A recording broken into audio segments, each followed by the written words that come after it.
So just know the graphs and their characteristics. So first graph we're going to look at is the product life cycle, international product life cycle. So you guys have heard about the product life cycle before, you third years? Do you know about the product life cycle? Please, you can put the textbooks away. We can have a discussion. I'll let you know what slides they are on, then we can go through it again. Product life cycle. You young lady, you've heard about it before? Product life cycle is when you introduce a new product into the market. It goes through various stages, right? There's obviously the introduction stage, right? Where you have your, give me a product, give me any product. So you're bringing in your cherry into the market, it's brand new, no one knows about this. So that's the introductory phase of your product, right? And then as it grows, it goes obviously into the growth phase, if you're lucky, because then you start to sell your product, people start knowing who you are. We are doing product life cycle graph, and then we're also doing another graph called the diffusion of the new product. Okay, so the two ladies there, you should focus on the introductory stage. I will explain to you in a second what we're going to do. So just know you introductory stage, right? Ladies over here, the two of you, you are growth stage. My videographer, you and that lady next to you, that's the maturity stage. And then the three of you, you can be the decline stage. Okay? Must I repeat, or do you guys know? So just remember that we're going to go through this now, and I'll explain what you should do. So you've got your cherry Tigo. It starts off. You introduce it to the market with all its features and benefits, and you do lots of marketing, etc. Then it goes into the growth stage. So you're starting to sell more of this product. Cassius knows about this. He's saving up money to buy your product. And then it goes to the maturity stage. Maturity stage is where it reaches the top. Okay. And then as some products do, it goes into the declining stage where no one cares about it anymore. 5 marks for someone that can give me a product that is in the declining stage right now. Sticking with our automobile theme. What type of product is in the declining stage? Let's make it interesting. I'm going to give it 5 marks. You guys are sitting here on teams. I'm going to do 5 marks, right? You tell me which product is in the declining stage automotively and which one is in introduction stage. Because right now, there's one here and there's one there. Remember, we spoke about perspective. So that's your perception. So it doesn't mean because you don't see any Nissans that Nissan is declining. For all of you to know if Nissan is declining or not, you do research. Okay? So be careful of giving your opinion or your perspective. Perspective and opinion, that's yours. So what we deal with here is real world, science. At the back, you said what, Jaitua? Okay, cool. So I said automotive industry. I didn't say a brand, an automotive industry. The introductory stage is the EV cars, electric vehicles. That's quite new, right? Am I right? You guys agree? You guys agree? Excuse me? You don't agree? Okay. Now you know. EV, you can go do your research. The decline stage, and you'll see why EV is in the introductory stage, is your V8 engines. All of you, who knows about the V8 engines? Your C63s, your EMGs, etc., and the big ones. There's a big decline, especially in America as well. There's a big decline in V8 engines because of this. Everyone is going more environmentally friendly, so they're getting rid of the gas guzzlers and they're trying EVs. So that's what's happening here.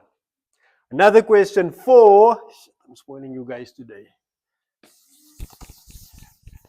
For 5.3 marks for the next test, your international product life cycle, is it the same everywhere?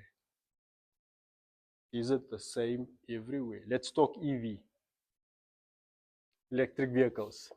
Is this graph the same everywhere? The both of you are right. If I can give all of you advice for class and in life, the simplest answer is normally the best answer. What I mean is, especially here, is different products go to different markets. Remember, this is international marketing. So EV may be new in South Africa, but it may be an old thing in Europe. So this graph will differ across the world.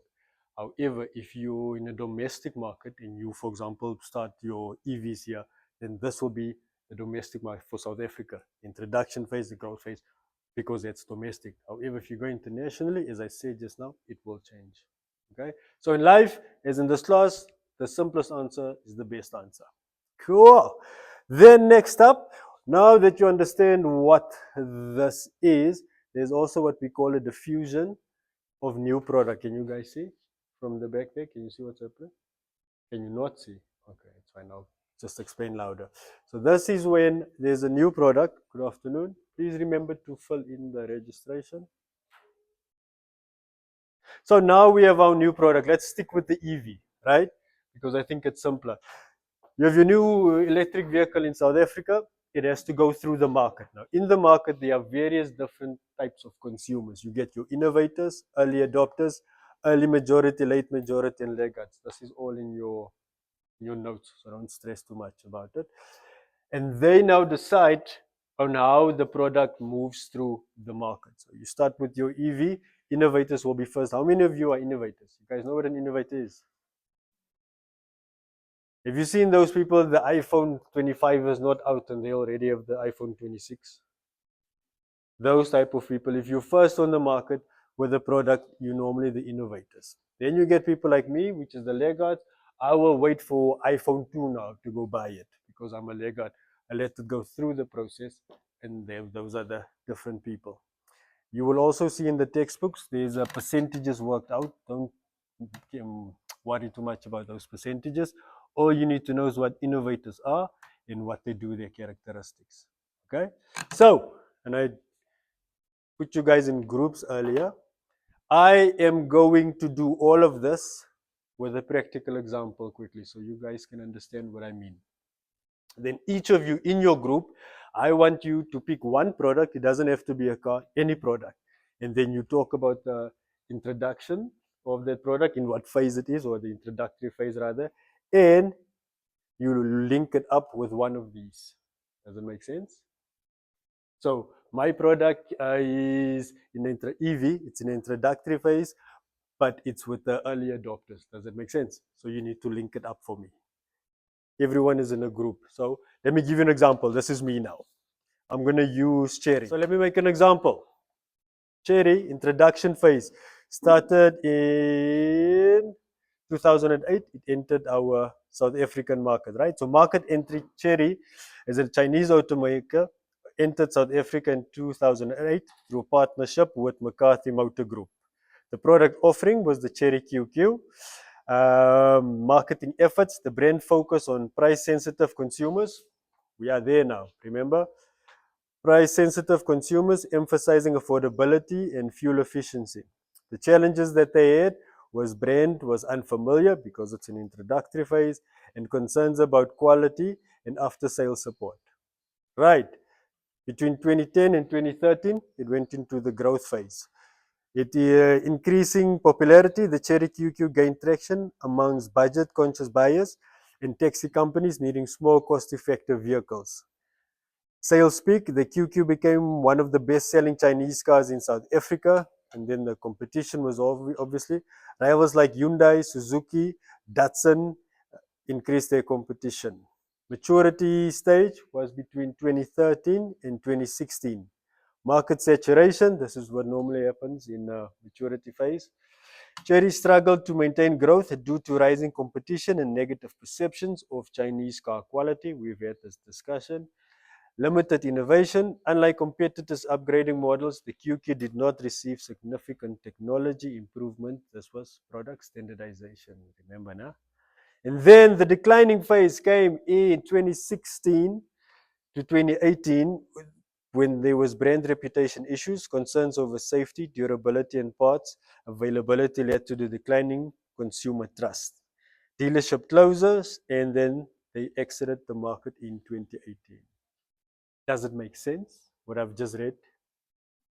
Did you see? We spoke about the QQ earlier and when they came through.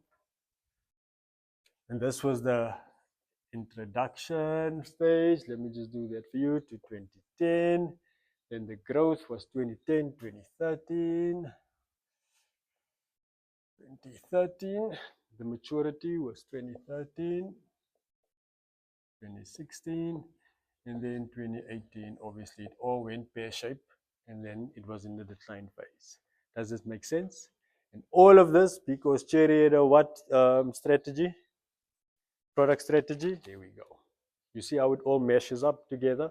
Okay. So before I share the type of consumers they had or the diffusion of the QQ, I want you guys to do that quickly with the product of your choice. Okay. You do the introduction. In front was growth, maturity there, and decline was over there, I think. Nah? So can you do that for me? I'll give you 2 minutes. Thank you, sir. Okay. I see where you're going to with it. I wanted you to discuss a product that's in the introductory phase now. But what you said about the iPhone, the first one, that makes sense for me as well. Okay. So next, thank you, ladies. Growth, a product that's in the growth phase now. Perception of value. So that's growth. That's standing. Thank you very much. Maturity, decline. Which one? The maturity phase, if I'm a product, I would be in my maturity phase now because clearly there's no more CDs left. So I'm bummed out. I'm mature. So you guys understand what, let me just, on a serious note now, you guys understand how it works, the product life cycle, right? So let me explain that to you quickly. So innovators, and this is all on, I've put the notes on it2, so don't stress. Innovators are between 2.5% of a market. As I said, don't stress too much of the percentages.